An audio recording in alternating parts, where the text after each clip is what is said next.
দর্শক, আমন্ত্রণ জানাই জিটিভির নিয়মিত আয়োজন মেলোডি মোমেন্টসে, যেখানে আছে আপনাদের পছন্দের শিল্পীদের গান এবং সেই শিল্পীদের নিয়ে আড্ডা। পুরোটা আয়োজন ধরে আমি আছি তাসমিম জামান স্বর্ণা এবং আমার সাথে আছেন বাংলাদেশের বিশিষ্ট গিটারিস্ট শাকিল মোহাম্মদ দীপন ভাই। এবং আজকে আমাদের সেটে আমার খুব প্রিয় একজন মানুষ এবং আপনাদেরও খুব প্রিয় একজন ব্যক্তিত্ব আছেন, যিনি অপু আমান ভাই। কেমন আছেন ভাইয়া? ভালো আছি, খুব ভালো আছি। কেমন আছেন? আলহামদুলিল্লাহ। কেমন লাগছে আমাদের আয়োজনে এসে? আমার তো গাজী টেলিভিশন অনেকদিন পরে আসা, বাট সেই একই রকম আছে সবাই। আসার পরে ভালো একটা অভ্যর্থনা পেলাম, ভালো লাগছে। আর দীপন ভাই আমাকে আগেই বলেছিল যে এই অনুষ্ঠানটা একটু ব্যতিক্রম একটা অনুষ্ঠান হচ্ছে, আর তোমাকে দেখে তো আমি খুবই সারপ্রাইজড। ধন্যবাদ। বিকজ আমি ছোটবেলায় একটা কথা বলি, আমি হচ্ছে একটা গানের প্রজেক্টে ভাইয়া আমার মেন্টর ছিলেন, তো ওনার সামনে বসে আজকে আমি প্রেজেন্ট করছি, আমার খুবই ভালো লাগছে এবং নিজের কাছে নিজেকে অনেক প্রাউড ফিল হচ্ছে। প্রথমে একটা গান দিয়ে শুরু করি ভাইয়া। না না, গানের আগে অপুর সাথে কথা আছে না এখনো? আরো কথা? আমরা তো পুরো আয়োজন ধরেই কথা বলবো। অপু আসলে আমরা একটা মাত্র কফি খাওয়াইলাম, আর তেমন গল্প টল্প হয় নাই তো, হইছে অপুর সাথে? আচ্ছা, আজকে পুরোটা আয়োজন ধরে আমরা গল্প করব। না, অপুর একটা নিজের গান আছে, খুব বিখ্যাত গান। অপু যদি কিছু না মনে করে, আমার মনে হয় গান দিয়ে শুরু করি আমরা, নাকি? এই গানটি আমার কম্পিটিশনের মাধ্যমে পাওয়া, শওকত আলী ইমন ভাইয়ের সুরে এবং রবিউল ইসলাম জীবনের লেখা। গানটি অনেক শ্রোতাপ্রিয়তা পেয়েছে।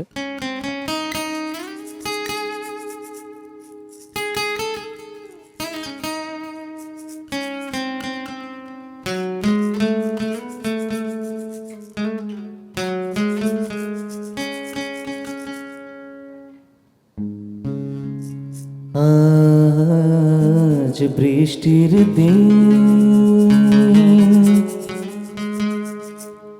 আমি তুমিহীন, শূন্য শূন্য লাগে। আজ বৃষ্টির দিন, আমি তুমিহীন, শূন্য শূন্য লাগে। হায় বিরহ ছুঁয়েছে মন, নিরাশায় কাটে ক্ষণ, পুড়ছি কোন অনুরাগে, অনুরাগে।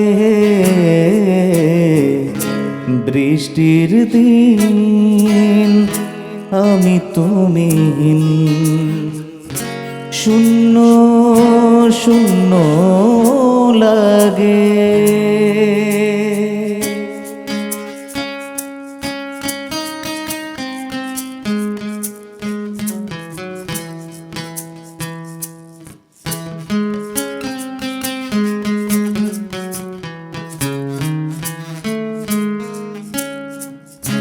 মেঘে মেঘে হয় যখন প্রিয় কিছু কথা, বিষাদের রঙে আমি আছি বসে এই নীরবতা।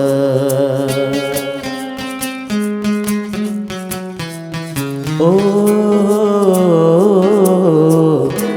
মেঘে মেঘে হয় যখন প্রিয় কিছু কথা, বিষাদের রঙে আমি আছি বসে এই নীরবতা। চোখের কোণে আমার এত বেশি জল, কখনো জমেনি আগে, অনুরাগে। বৃষ্টির দিন, আমি তুমিহীন, শূন্য শূন্য লাগে। আজ বৃষ্টির দিন, আমি তুমিহীন, শূন্য শূন্য লাগে। কি দারুণ! অপু কিন্তু মাশাআল্লাহ একটা বুদ্ধিমানতার কাজ করলো, কেমন বলো তো? পুরো গানটা আমি মনে হচ্ছিলাম গাবে হয়তো। আমার কাছে অসম্পূর্ণ মানে লাগছিল, গানটা কারণ ভাইয়ের ভয়েস এত সুন্দর এবং গানটা এত সুন্দর করে যাচ্ছিল। ভাই অল্প কেন Thank you. গাইলেন? হ্যাঁ অল্প কেন যেন গাইলাম। আমরা আরো শুনবো ভাইয়ার গান। হ্যাঁ। আচ্ছা, অপুর সাথে আমার পরিচয় কতদিন? বেশ অনেক দিন না? আমার শুরু থেকেই সিন্স 2008, ভাইয়ার শুরু থেকে 2008 থেকেই। 8 থেকেই। তখন আমরা একটা চ্যানেলে অনুষ্ঠান করতাম, হাদি ভাই উপস্থাপনা করতেন। রাইট। এবং সেখানে অপু প্রায়ই আসতো। বাহ। এবং অপুর একটা বড় গুণ কি, সেই সময় অপু দেখতাম ভালো গিটার বাজাতে পারে, ভালো কিবোর্ড বাজাতে পারে, এবং নিজেকে এমন করে ও মানে প্রিপারেশন নিয়ে নিজেকে তৈরি করছে যে এখন কিন্তু সত্যি কথা বলতে অপু একজন খুব ভালো কম্পোজার, মিউজিক ডিরেক্টর বলো, সুরকার বলো, সব। থ্যাংক ইউ ভাই। আমি জানি, কারণ আমি হচ্ছে ভাইয়ার থেকে একটা গান পাওয়ার সৌভাগ্য হয়েছে আমার, এবং ভাইয়ার স্টুডিও ভিজিট করার সৌভাগ্য হয়েছে। আর আমার মনে হয় ভাইয়ার কাছে যারাই ভয়েস দিতে যান না কেন বা গান গাইতে যান না কেন, একটু ভয় থাকে।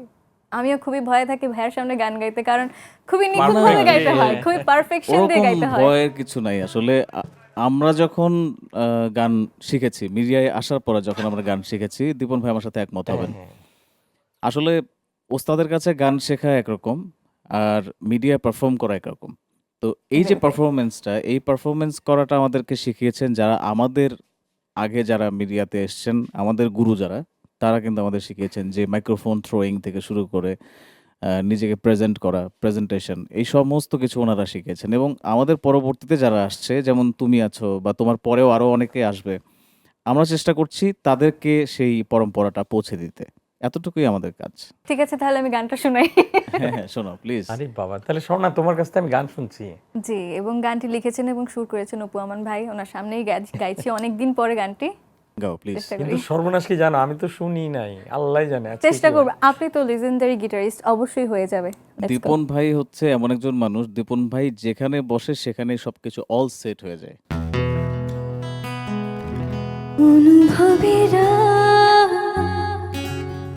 কথা বলতে শিখেছি, মনি আমার অতিথি হয়ে এসেছে। ও অনুভবেরা কথা বলতে শিখেছে, মনি আমার অতিথি হয়ে এসেছে। তোমায় নিয়ে আমি কি যে বলি, তোমার হাসি আমার জানিয়েছে। অনুভবেরা কথা বলতে শিখেছে, মনি আমার অতিথি হয়ে এসেছে। ও অনুভবেরা কথা বলতে শিখেছে। কিছু বলার নাই, কারণ এখানে যে স্বয়ং মিউজিক ডিরেক্টর যেখানে সামনে, আর সুরকার আমার কোনো সে নাই। তবে গানটা শুনতে কিন্তু খুবই ভালো লাগলো, এবং আমি Thank you, বলবো স্বর্ণা এই গানগুলো কেন স্টেজে গায় না। আর ওর গলা এত মিষ্টি, আমি ওকে সামনে বসিয়ে সম্ভবত গানটা করেছিলাম। হ্যাঁ, একদমই তাই। আর কথাগুলো নিয়েছিলাম আসলে একটা আহ, উঠতি বয়সী একজন মেয়ে, তার মনের ভিতরে যে প্রেম প্রেম ভাব, সেই প্রেম প্রেম ভাবের যে বহিঃপ্রকাশ, একদম কিভাবে স্বর্ণার সাথে মিল করে। অনুভূতিগুলো কিভাবে আসে, এবং নতুন ভালোবাসার সৃষ্টি হলে যে অনুভবগুলো যে কথা বলতে চায়, সেই কথাগুলো নিয়েই আসলে এই গানটি লেখা এবং সুর তবে করা। আজকের মেলোডি মোমেন্টসে কিন্তু গানটা রিলিজ হয়েই গেল। ইনশাল্লাহ এটা আমরা অডিও এবং ভিডিও আকারে পরবর্তীতে নিশ্চয়ই রিলিজ করব। নিশ্চয়ই। এবং এরকম একটি অনুষ্ঠানে তুমি অতিথি হয়ে আসবে এবং অন্য কেউ হয়তো তোমার ইন্টারভিউ নেবে। ইনশাল্লাহ। কি গান শুনছি আমরা এবার? আমি একটা গান গাইলাম, তুমি একটা গান গাইলে। হ্যাঁ, এখন আমার মনে হয় তুমি কি আমার সাথে কোনো ডুয়েট গাইতে চাও? অবশ্যই, এটা তো আমি সুযোগ হাতছাড়া করব আমরা না। তাহলে একটা ডুয়েট গাইলে মনে হয় অনুষ্ঠানটা একটু একদমই তাই। অন্যরকম হয়। পৃথিবীতে সুখ বলে গানটা গাই, হ্যাঁ চলো। হ্যাঁ, গেয়ে ফেলি।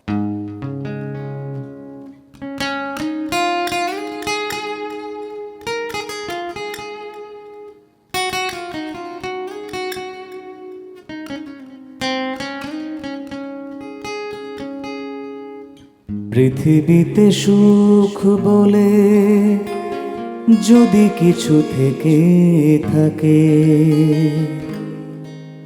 তার নাম ভালোবাসা,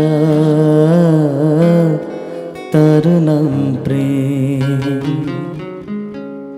জলি পুড়ি মরার মাঝে যদি কোনো সুখ থাকে,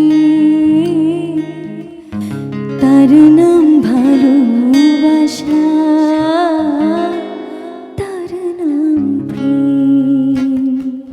পৃথিবীতে সুখ বলে যদি কিছু থেকে থাকে, তার নাম ভালোবাসা, তার নাম প্রেম। জলি পুড়ি মরার মাঝে যদি কোনো সুখ থাকে, তার নাম ভালোবাসা, তার নাম প্রেম।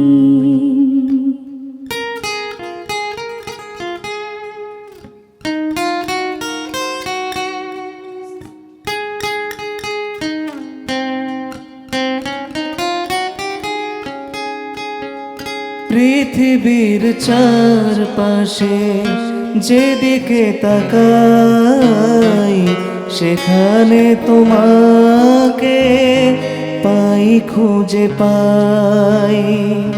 পৃথিবীর চারপাশে যেদিকে তাকাই, সেখানে তোমাকে পাই, খুঁজে পাই। পাশাপাশি থাকবো, বুকে ধরে রাখবো, পাশাপাশি থাকবো, বুকে ধরে রাখবো। হৃদয়ের দাম দিয়ে হৃদয়ে নিলে,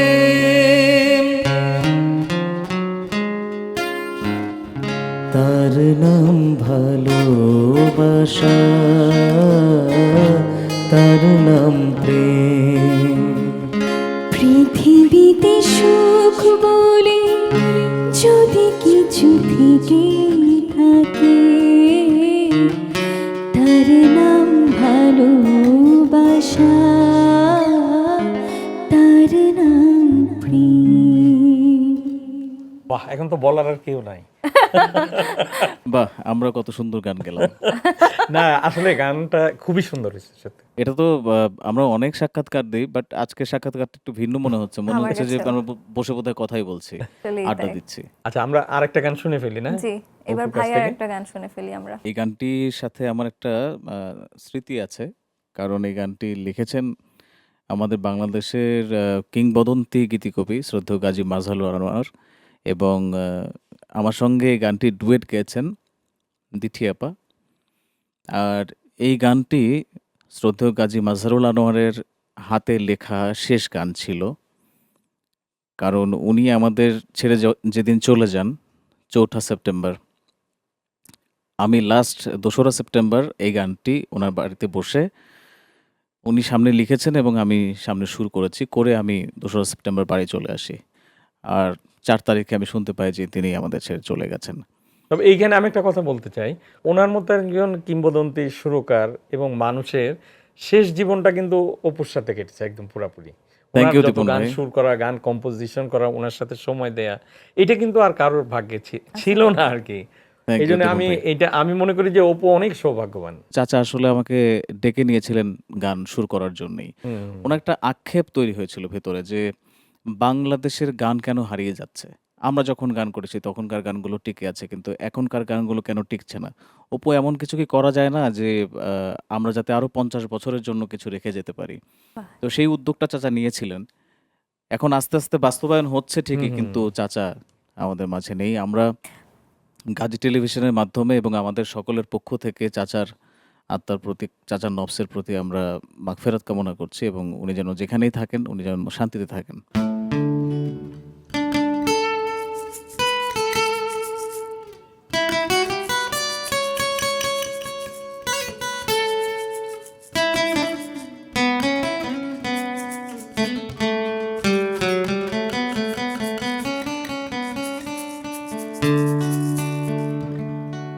মেঘলা আকাশ একলা রাতে হারিয়ে যাওয়া তারার হিসেব করছে। এই সময়ে শুধুই আমার তোমায় মনে পড়ছে। বলো তো কেমন আছো, ভালো আছো তো? বলো তো কেমন আছো, ভালো আছো তো? মেঘলা আকাশ একলা রাতে হারিয়ে যাওয়া তারার হিসেব করছে। এই সময়ে শুধুই আমার তোমায় মনে পড়ছে। বলো তো কেমন আছো, ভালো আছো তো? বলো তো কেমন আছো, ভালো আছো তো?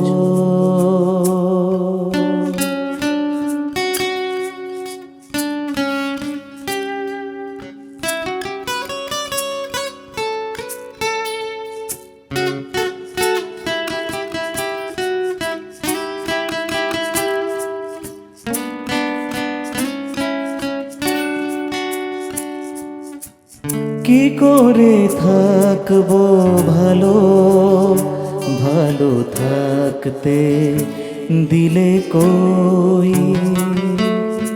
এইভাবে আমি তোমার, এইভাবে আমি তো নই। যদি ভাবো আমি পর, তারপরও আমি তোমায় নিয়ে ভালোবাসার ভাঙা শহর গড়ছি। মেঘলা আকাশ একলা রাতে হারিয়ে যাওয়া তারার হিসেব করছে। এই সময়ে শুধুই আমার তোমায় মনে পড়ছে। বলো তো কেমন আছো, ভালো আছো তো? বাহ, ভালো অসাধারণ আছে। সুর। গানের সুরটা কিন্তু একদমই একদমই আলাদা। অন্যরকম। আসলে চাচার সামনে থাকলে চাচার পা ছুঁয়ে এখন সালাম করার ইচ্ছে করছে আমার। তিনি সুর যেরকম বুঝতেন, লেখা সাহিত্য ওনার যে লেভেল, এই লেভেলকে রিচ করা আমার মনে হয় না আগামী ৫০-১০০ বছরে আর নিশ্চয়ই। কখনো সম্ভব কিনা। আমি যতটুকুই তার কাছ থেকে শিখতে পেরেছি আমার ঝুলি সমৃদ্ধ হয়েছে। তবে মনে হয়েছে যে কিছুই পাইনি। আরো অনেক কিছু পাওয়ার ছিল। এই সৌভাগ্যই কতজনের থাকে, আসলেই তাই। যেটা তুমি রিচ করছো, এইটাই তো অনেক মানুষেরই হয় না। এবার কি প্রসঙ্গ? অপু যে দুর্দান্ত পুরোনো দিনের গান করে বাংলাদেশের, সেখান থেকে একটু সেই আমরা গান সেখান থেকে শুনবো। কিন্তু আমরা ঘুরে আসিনি। চলেন আমরা একটু ঘুরে আসি। আমার একটা ছোট্ট অনুরোধ আছে যে অপু যেন এই টাইপের একটা গান আমাদের যদি শোনাও। আমাদের বাংলাদেশের আরেকজন কিংবদন্তি শ্রদ্ধেয় মাহমুদুর নবী, তার গাওয়া বিখ্যাত একটি গান আছে এবং সেই গানে ছোট্ট একটা পার্ট তোমারও আছে। আচ্ছা, আয়নাতে ওই মুখ দেখবে Wow. যখন। এই তো পরীক্ষার দারুণ। ব্যাপার হয়ে গেল একটা। হ্যাঁ, ও যদি না গায় তাহলে ওটা আমিও দিতে পারি। আমি ভাইয়ার এই আমরা talent এইটা কিন্তু একটু আছে। শুনি, এই একটা চান্স আছে ভাইয়ার আমাদের। কিন্তু এই ট্যালেন্ট আছে, হ্যাঁ ঠিক আছে? হ্যাঁ। এটা একটা লাইভ শোতে মিঠু এই কাজটা করেছিল এবং ফেসবুকে আচ্ছা। মোটামুটি ভাইরাল হয়ে গেছিল যে অপু Wow. ফিমেল ভয়েসে গান গাচ্ছে। অন্য কোনো এক সময়। ঠিক আছে, ওকে। হ্যালো, কে বলছেন? আমি আমি সেই আমি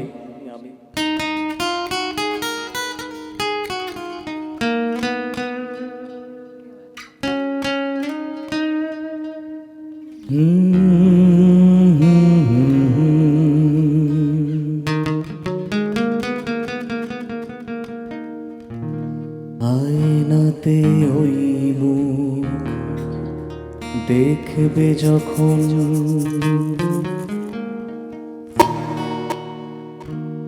কপলের কালো তিল পড়বে চোখে,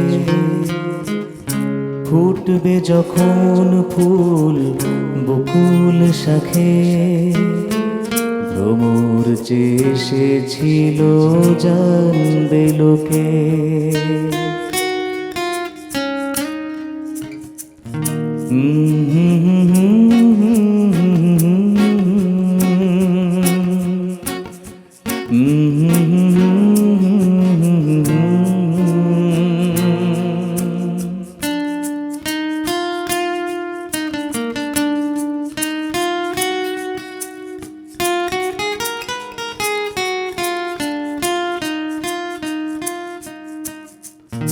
মনটি তোমার কেন দুরু দুরু কাঁপছে, মনের মানুষ কি গো চেনা চেনা লাগছে, তুমি কি তারে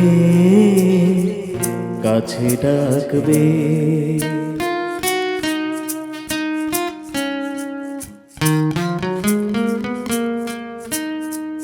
হৃদয়ের কাছে সে রয়ে আলোকে, হঠাৎ যখন তুমি দেখবে তাকে, শরমে নয়ন কি গো রাখবে ঢেকে।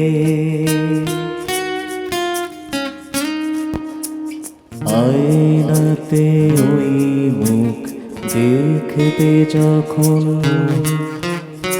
কপলের কালো তিল পড়বে চোখে, ফুটবে যখন ফুল বকুল শাখে, ভ্রমর যে এসেছিল জানবে লোকে।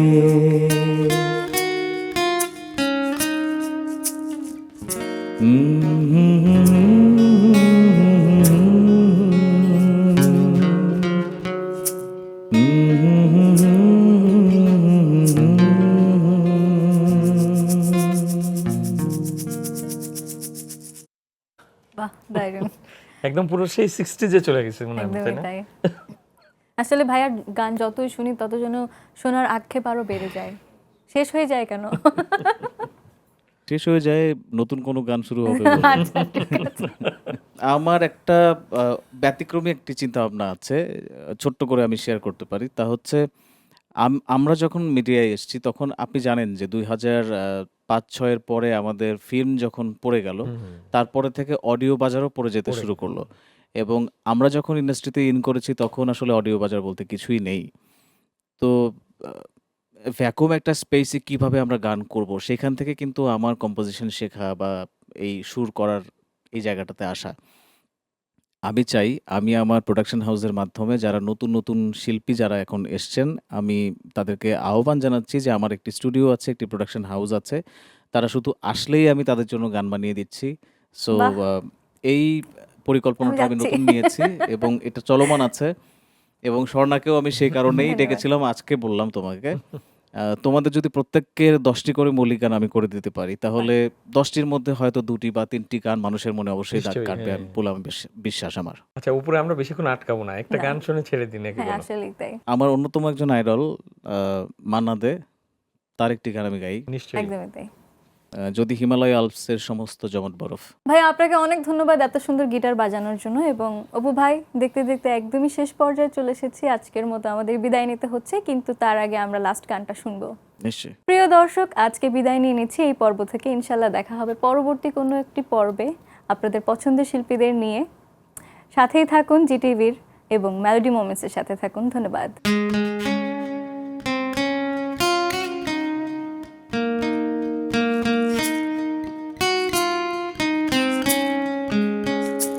যদি হিমালয় আল্পসের সমস্ত জমাট বরফ একদিন গলেও যায়, তবুও তুমি আমার যদি নায়গ্রা জলপ্রপাত একদিন সাহারার কাছে চলেও যায়, তবুও তুমি আমার, তবুও তুমি আমার।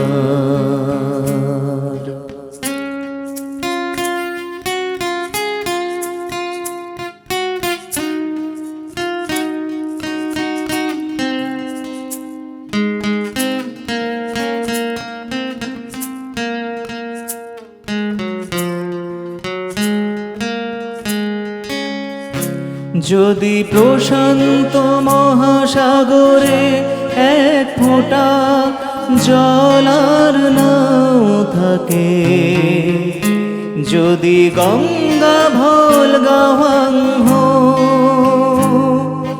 নিজেদের শুকিয়েও রাখে, যদি ভিসুভিয়াস ফুজি আমার একদিন জ্বলতে জ্বলতে জ্বলেও যায়, তবুও তুমি আমার, তবুও তুমি আমার। যদি হিমালয়ে আল্পসের সমস্ত জমাট বরফ একদিন গলেও যায়, তবুও তুমি আমার, তবুও তুমি আমার।